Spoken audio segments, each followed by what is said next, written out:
I grew up. Child America.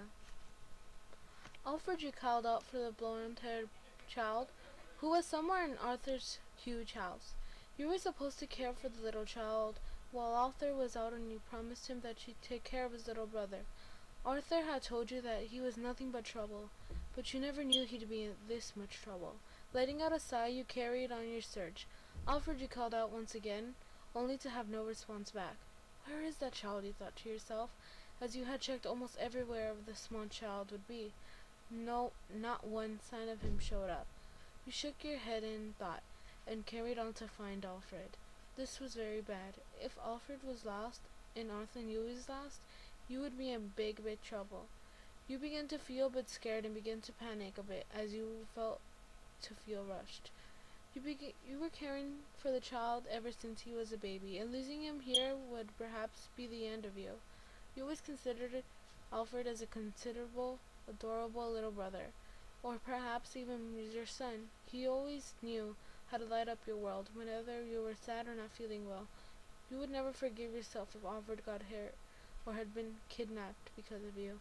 Alfred, you called out once again, panicking even more as you hear childish giggles from the garden, making you spread up at the end of the hall, slam open doors, and see the blonde-haired child picking up daisies and glancing up to see your face. Name, he called out. Getting up from his spot, running towards you, he hugged you. You were a bit confused, but then again relieved that he was safe. As you quickly wrapped your arms around the small child quite tight, Alfred mumbled a bit and was quite stunned as he smiled and hugged you even tighter back.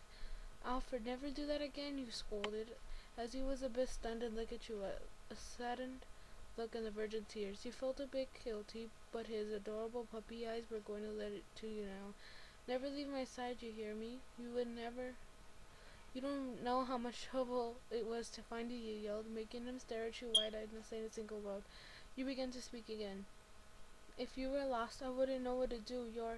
You were cut off again as you started crying. If Alfred was hurt or even kidnapped or perhaps never going to be in your arms at his side again, you couldn't bear the feeling of separating from him was perhaps going to be the hardest thing that you ever done in your entire life.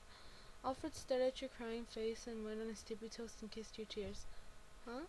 You muttered out loud in surprise as Alfred gave you his usual goofy grin and ran over to who he was, sitting in the before and came back in your arms in the daisy in front of your eyes. Smile, Name is really, really pretty when she smiles. I love Name, and when she is happy because when Name is happy, I'm happy. He smiled as he kept smiling back. He gave you another wide grin. Plus, don't worry about Rain. Name, because she's such a crybaby. Hey, you scolded as he began to laugh and wrap his small arms around you. And since Name is such a crybaby, I'm worried that Name will get married, so I'll marry Name when I grow up, and I'll become her hero, he explained as he blushed a bit, surprising that a young child was proposing to you as he sighed and kissed his forehead. Really? I'd like to see that, you smiled.